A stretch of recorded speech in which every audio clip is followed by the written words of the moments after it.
Welcome to our official YouTube channel of Hasmukh Goswami College of Engineering. I am Juhi Karli from Civil Engineering Department. I will teach you Geotechnical Engineering subject, and first topic is Basic Soil Properties. Basic soil properties mainly divide in fundamental properties and index soil properties. Now, fundamental properties divide in two parts: physical properties and chemical properties. Physical properties क्या होता है कि जिसको हम feel कर सकते हैं, मतलब कि हम उसको टच कर सकते हैं, हम स्मेल कर सकते हैं, हम टेस्ट कर सकते हैं। तो उसमें आता है texture, shape and size. Now what is texture? Texture क्या होता है कि जो हमारा जो सॉइल होता है या हमारा कोई भी एलिमेंट होता है, उसके अंदर का जो पार्ट होता है कि कितना स्मूथ है, कितना रफ है, हम उसके ऊपर से हम डिफाइन कर सकते हैं कि इसका स्ट्रक्चर टेक्सचर कैसा है। अब सेकेंड पॉइंट जो है हमारा शेप है। तो शेप में अंदर बात करते हैं तो जो कंकर होता है, जैसे कि बुलडोर होता है, उसका हमको पता है कि उसके जो पार्टिकल्स होते हैं उसका जो शेप होता है वो बहुत बड़ा होता है। और जैसे कि क्ले है, सैंड है, उसका शेप एंड साइज जो होता है वो स्मॉल होता है। तो ये थे हमारे फिजिकल प्रॉपर्टीज। अब हम बात करते हैं केमिकल प्रॉपर्टीज। तो केमिकल प्रॉपर्टीज में हाइड्रेशन होता है, ऑक्सीडेशन होता है और लीचिंग होता है। वो किस टाइप से होता है? तो हमको पता है कि जैसे हमारा एक रॉक है, वो रॉक जब हम उसको डिसइंटीग्रेट होता है तो वो क्या होता है, तो वो उसके साथ साथ वो ट्रांसपोर्ट होता है। ट्रांसपोर्ट कैसे होता है? तो रिवर के थ्रू होता है, या तो विंड के थ्रू होता है, या तो आइस के थ्रू होता है। तो जैसे वो ट्रांसपोर्ट होता है तो उसके साथ साथ जो हमारा सॉइल होता है वो इरोज भी होता है। इरोजन के साथ साथ क्या होगा कि अंदर के जो हमारे जो केमिकल होते हैं उसके साथ उनकी केमिकल की प्रॉपर्टीज जो होती है वो उसकी चेंज हो जाती है केमिकल रिएक्शन की वजह से। और केमिकल रिएक्शन की वजह से हाइड्रेशन, ऑक्सीडेशन और लीचिंग, ये तीन प्रोसेस की वजह से उसके जो कैरेक्टरिस्टिक्स होते हैं वो पूरे चेंजेज हो जाते हैं। तो इसका मतलब कि क्या होता है कि जो फिजिकल प्रॉपर्टीज होता है उसके अंदर जो हमारे जो एलिमेंट्स होते हैं उसके अंदर नो चेंज होता है, मतलब कि उसके एलिमेंट्स में कोई भी चेंजेस नहीं होते हैं। बट केमिकल के अंदर जब वो कोई ना कोई केमिकल रिएक्शन की वजह से उनके जो कैरेक्टरिस्टिक्स होते हैं उसके अंदर चेंज होके वो नया कैरेक्टर एक डिफॉर्म करता है, और उसकी वजह से केमिकल, उसको बोलते हैं केमिकल रिएक्शन। ओके, हमने बात की थी फंडामेंटल प्रॉपर्टीज की। अब हम बात करते हैं इंडेक्स सॉइल प्रॉपर्टीज।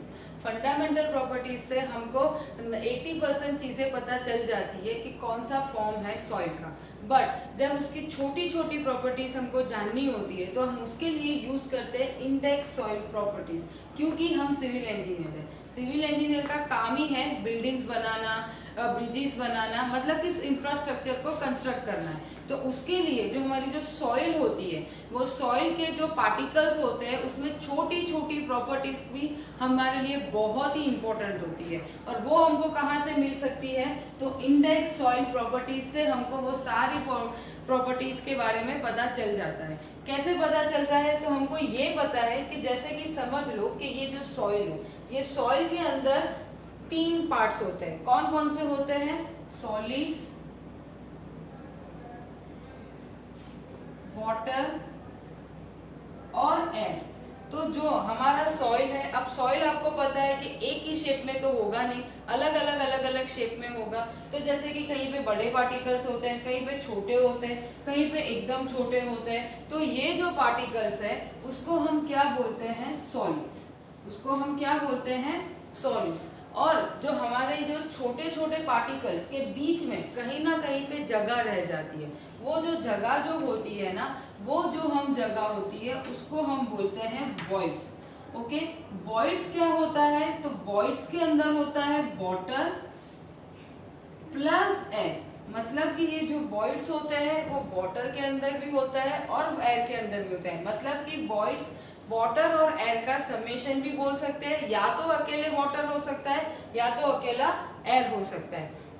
इसलिए हमारा जो ये जो पूरा फॉर्मेशन होता है उसमें तीन पार्ट्स बहुत इंपॉर्टेंट है: solids, water and air. Okay, तो हम बात करते हैं जो हमने पार्टिकल्स के बारे में जो बात किया था, अब हम उसको एक काम करते हैं। पहले हम इस तरीके से डिफाइन कर देते हैं। सपोज कि एक कंटेनर है, कंटेनर के अंदर हमारे पास 3 पार्टिकल्स है, सॉलिड्स है, वाटर है और एयर है।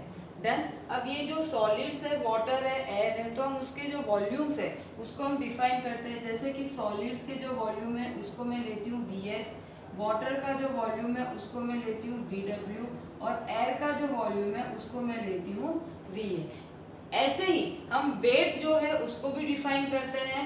जैसे कि वेट ऑफ सॉलिड उसको लेते हैं WS, वेट ऑफ वाटर उसको लेते हैं WW और वेट ऑफ एयर उसको हम लेते हैं WA।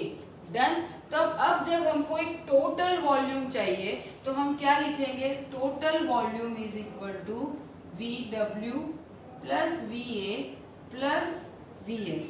डन। अब VW प्लस VA, हमारी बात हो चुकी थी पहले कि हमारा जो पार्टिकल्स है उसके अंदर वाटर और एयर को मिला के हम बोलते हैं वॉइड्स। तो हम जो VW और VA है उसको हम इस तरीके से भी डिफाइन कर सकते हैं। VV क्या है, वॉल्यूम ऑफ वॉइड्स। तो ये जो वॉल्यूम ऑफ वॉइड्स है उसको हम VV से डिनोट करते हैं। तो VV प्लस VS, तो VT मतलब कि total volume is equal to VV plus VS। Okay, इसी तरीके से हम बताते हैं total weight W is equal to, क्या बोलते हैं उसको, WA plus WW plus WS। But हमारा जो WA मतलब कि वेट ऑफ एयर, और वो हम सबको पता है कि एयर का कोई भी वेट नहीं होता है, तो उस वजह से हम इसको क्या करते हैं, निग्लेक्ट करते हैं। तो हमको जो W मिलता है वो होता है WW प्लस WS मतलब कि weight of water plus weight of solid. ये था हमारा 3 फेज डायग्राम।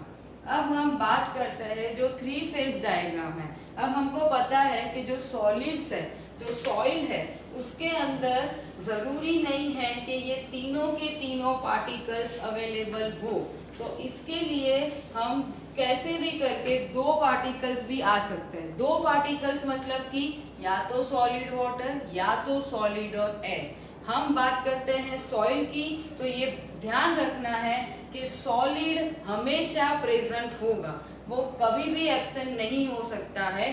तो हम बात करते हैं कि इस तरीके से या तो उसके अंदर हो सॉलिड और वाटर या तो उसके अंदर हो सॉलिड और एयर।